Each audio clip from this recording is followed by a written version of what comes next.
Eu vou indicar coisas que eu pensei para esse encontro, coisas que vocês podem ou não aproveitar, coisas que vocês devem adaptar à realidade de vocês, coisas muito claras para os próximos anos. A primeira, qual é a noção do tempo relógio da minha capacidade? Pela minha experiência, inclusive coordenando coisas em escolas, a maior parte das pessoas não tem clareza nisso. Você pode entregar para a semana que vem? Posso. Quase sempre não.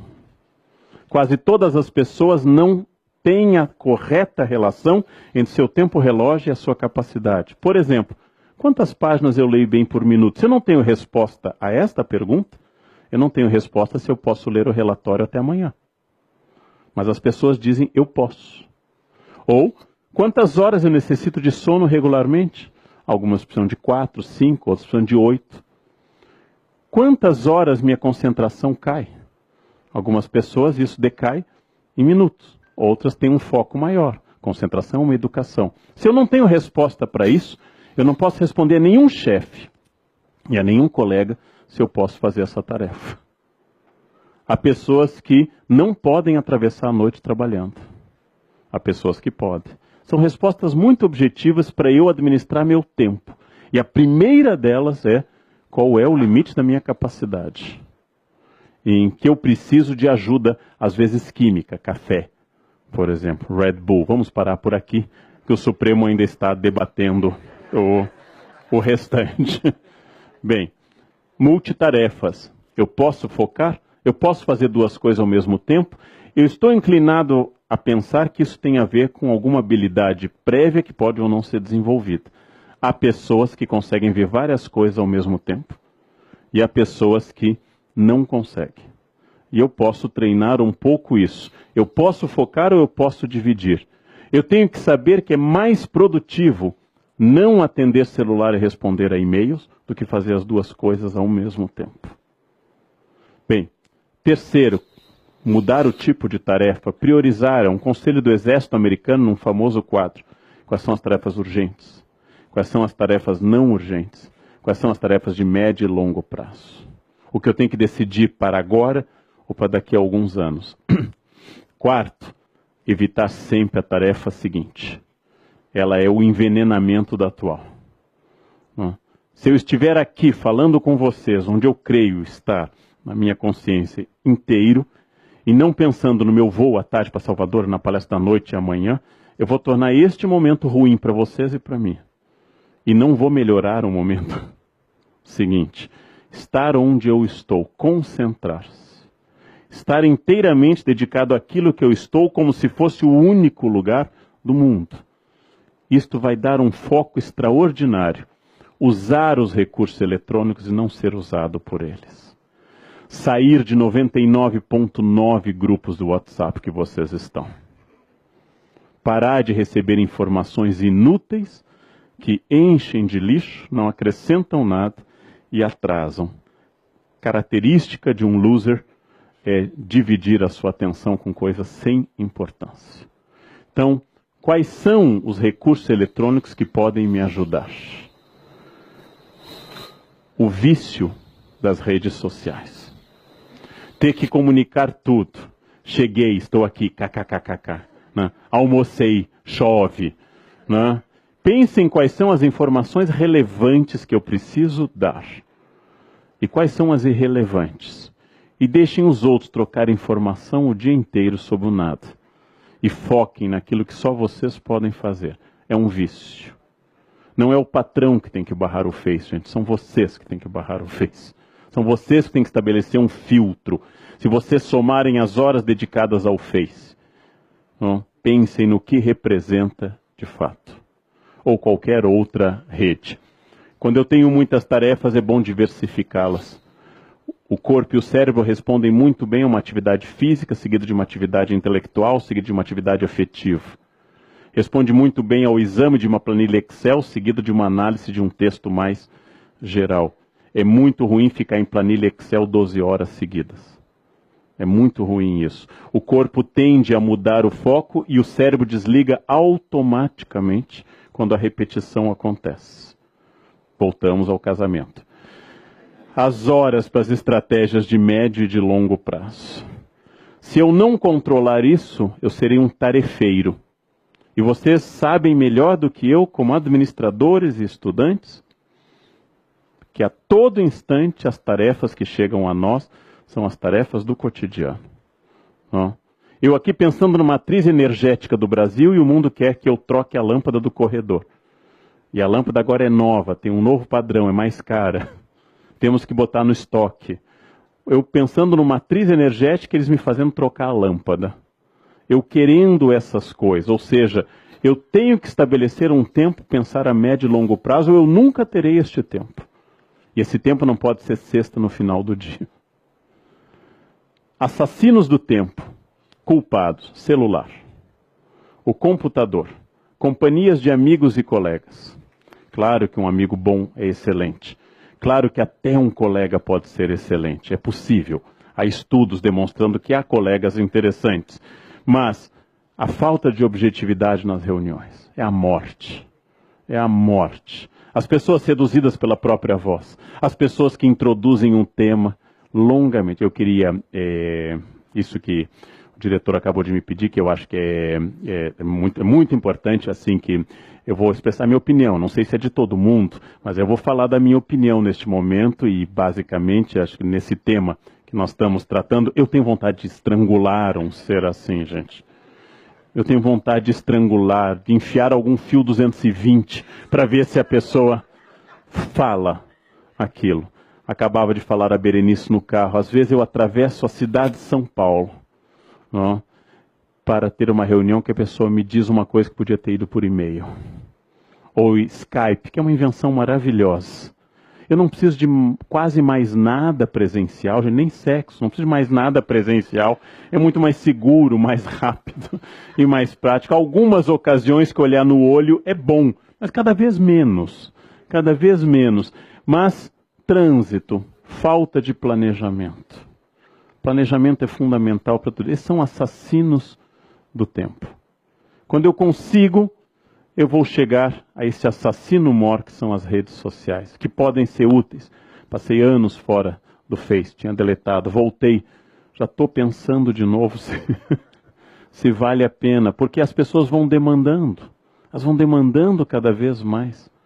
E as pessoas mandam uma mensagem, então você virá, sim, que bom. Aí o outro responde, ok, obrigado, um abraço. E vão mais 10 mensagens, já foi tratado do tema. Não? Respeitem o tempo. Respeitem um tempo, né? Ninguém é eterno. Tirando a Rainha Elizabeth II, gente, ninguém é eterno. Ninguém vai ficar aqui para sempre. Nós não temos esse tempo eterno. Eu acho fundamental para toda atitude de vida o autoconhecimento. Onde está a minha ansiedade? O que provoca a minha ansiedade? Tempo e prioridades. Qual é o caminho? O que eu faço com o meu tempo quando ninguém está olhando? Eu gosto de leitura. Isso você diz para o entrevistador. Se sua diversão principal é o controle remoto, já fiz entrevista para emprego a pedido de escritórios de direito, é fascinante, todo mundo só lê livros maravilhosos, gosta de teatro, bons espetáculos musicais, Sala Cecília Meirelles, é fascinante. Não? E aí você começa a checar essa cultura, ela é rasa. Ela é rasa, quer dizer, eu sou de fato, dizer com clareza, algumas pessoas buscam na vida dinheiro. Não é ruim, mas é o seu foco. Outras buscam família, umas tentam dividir entre as duas coisas, mas eu tenho que ter clareza, autoconhecimento. O grande desafio que fundou a filosofia socrática, conhece a ti mesmo. Esse é o início da filosofia socrática. Conhece a ti mesmo. E a maioria de nós tem um déficit enorme sobre o seu conhecimento. A maioria de nós. Bem, e finalmente, um conselho estranho. Se eu estou afogado das 6 da manhã às 11 em trabalho, nunca vou fazer nada muito significativo. Uma das grandes características da produção humana é a capacidade do ócio criativo, sem o qual Newton observando a macieira, sem o qual o tempo de parar e pensar, ócio criativo não é igual a ligar o Faustão. Não confundam o nada com isso. Ócio criativo é a capacidade de não estar pressionado, premido por tempos, tarefas e objetivos imediatos, e deixar o cérebro sem grandes atividades. E ócio mesmo, que é difícil hoje, porque as pessoas preenchem digitando mensagens. Ócio, parar. Já pensaram revolucionariamente em ligar uma música em casa, sentar-se no sofá e começar a escutar essa música sem ser o fundo de alguma coisa, mas escutar a música, acompanhá-la, seja ela clássica, MPB, acompanhar essa música, observar a letra, deixar-se influenciar? É aquilo que o seriado House trabalha há anos, né? Ele pensa e nunca resolve. De repente, olhando para um bebedouro, ele vem, é lupus. Ou seja, aí vem a ideia, ócio criativo pode ser estimulado na defesa, por exemplo, do genro de Karl Marx, Paul Lafargue, que escreveu o livro Direito à Preguiça. Um livro clássico, um livro do século XIX, do genro de Karl Marx. O Direito à Preguiça. Mas também do Domênico de Masi, que esteve há pouco aqui no Brasil, sobre os seus textos de ócio criativo, a sociedade pós-industrial. Ócio é diferente de não fazer nada. E ver televisão, ou ficar zapeando televisão, ou trocando de sites, não é ócio criativo. Isso é tédio, que é outra coisa. Tédio é outra coisa. No final, importantíssimo, o relógio é absoluto. Ele é uma convenção, mas ele é absoluto. O dia tem 24 horas, cada hora tem 60 minutos. Não importa o que eu faça. Ele continuará assim. É uma convenção, mas é uma convenção sólida. O tempo é relativo, porque é o tempo que eu dedico às coisas. E várias pessoas nos perguntam como é que você tem tempo para isso. O tempo não é inteiramente escolha minha, mas é provavelmente uma grande escolha minha. O tempo para o qual eu tenho prioridades. O tempo para o qual eu quero fazer alguma coisa. E eu acredito que estabelecida essa prioridade, seja pessoal, familiar, empresarial, eu posso transformar esse tempo bastante, muito. E isso é muito prático. Suponham, e isto é um exagero em relação ao que eu falei, mas é uma boa suposição, suponham que tudo esteja ao alcance de vocês. Física, material e afetivamente. Suponham que vocês possam estar em 10 anos milionários. Sei que a maioria aqui está, afinal são administradores, a maioria já é milionário, não? Mas suponham que vocês possam estar milionários em 10 anos. Suponham que vocês possam ter um corpo muito melhor em 10 anos. Suponham que vocês possam melhorar em muitas relações familiares. É um exagero do que eu falei, porque eu estava dizendo a todo instante que há limites. Mas suponham isso como exercício e pensem, o que eu tenho que fazer para estar lá, como valor? Suponham que vocês queiram algo mais. A todo instante o mundo nos oferece essas possibilidades. E eu sou obrigado a pensar. No espaço de 2 meses, recebi 3 convites para entrar na política. Isso me levou a uma reflexão. É o que eu quero? É o que eu quero? Meu pai foi político. Ele estava no momento, ele nos disse, eu preciso sair, porque eles estão chegando no meu preço. Em determinado momento ele disse isso na década de 60. Era um outro momento da história do Brasil, muito diferente de hoje. Havia muita corrupção no início da década de 60. Ele disse, eu preciso sair, né? Meu pai era do PL, do Partido Libertador. Então, eu preciso sair disso, né? Tudo isso, eu tenho que responder essas questões. E eu respondi claramente. O que me deixa feliz é ensinar e escrever. Eu não tenho vocação para a política. Não tenho gosto. E tenho medo de adquirir esse gosto também. Tenho que dizer, tenho medo.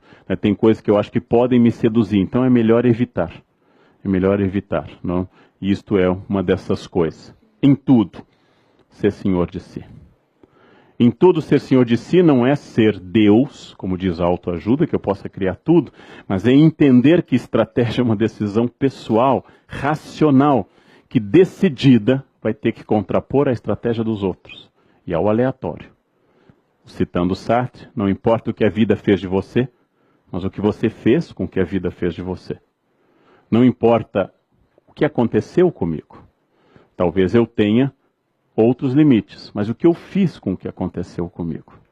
Eu tenho habilidades e outras limitações. Eu tenho talentos e outros problemas de limites. Como eu trabalho com isso? Volto à imagem da Carlyle. A ideia de que os gregos diziam a ave de Minerva só alça voo ao entardecer. Ou seja, a sabedoria só se revela no fim da vida. É absolutamente verdadeiro.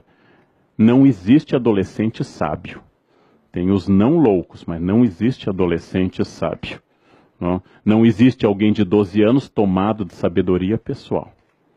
É verdade que a ave de Minerva, a coruja, símbolo da sabedoria, só pode voar ao entardecer. Mas para ela voar, ela tem que ter asas treinadas para isso. Eu não devo esperar o entardecer para tomar uma decisão sábia. Quando uma colega de 32 anos me disse que começou a frequentar o geriatra, porque agora os geriatras atendem na casa dos 30, just in case, ela estava tomando uma decisão sábia para chegar lá, e não ir ao geriatra na fase do desmanche. Ou seja, não ir ao geriatra já no período do desmanche. Começar antes a rebobinar aqui, botar um Durepox ali, que é para não ir quando você estiver fundindo o motor. É uma decisão sábia. Nós temos que mudar essa opinião. Eu fui de uma geração que se expunha ao sol 12 horas por dia. O sol, quanto mais melhor. Ia-se para a praia às 8 da manhã, saía às 5 da tarde, exposto ao sol e usava raíto de sol. Exatamente. Tem mais gente com mais de 18 aqui na plateia, né? Vejam, isso mudou. A gente sabe hoje que o sol não é tão simpático o tempo todo. Isso mudou, né? Eu vou ter que trabalhar, mas eu já me expus em excesso ao sol. Eu já me expus. São coisas geracionais. Equilíbrio e contradição. O corpo funciona melhor na juventude. Ele é um carro mais potente com um motorista não sábio, que é a cabeça mais jovem. E na maturidade ele é um carro problemático com um motorista melhor. É difícil equilibrar isso.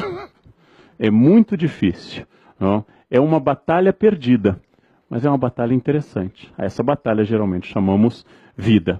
E novamente a imagem que pela terceira vez eu mostro da escultora Carlyle americana é isso. A cada lapidada eu estou formando aquilo que eu quero. Mas é tão difícil isso, é tão estrategicamente complicado, que é mais fácil dizer, não dei sorte. Tive azar, não era minha hora, foi destino. Minha família nunca conseguiu. É muito mais fácil isso. Uma vez meu secretário comentou isso, que ele adorava as festas de Natal na minha casa. A maneira como eu preparava, começa mais ou menos por agosto a preparação do Natal na minha família. E que vai ser tocado, que vai ser comido. Começa a dizer, como eu queria que fosse assim lá em casa. E eu perguntei, como você acha que acontece na minha casa? A gente abre a canastra da Emília e surge. Acontece na minha casa porque a partir de agosto nós começamos a pensar nisso. E tornamos o Natal, quando podemos, muito inesquecível para todo mundo. Mas porque a gente dedica tempo e atividade. A leitura mágica vai sendo, nossa, que legal. Como é legal na sua casa que ocorra isso. Essa é a leitura fantasiosa. Tudo. Imaginem tudo que vocês admiram numa pessoa ser fruto de um impulso dessa pessoa, aliado a muito esforço e a muita técnica. Mas eu costumo dizer que é vocação, talento, é inato, aquilo que é absolutamente fruto de esforço.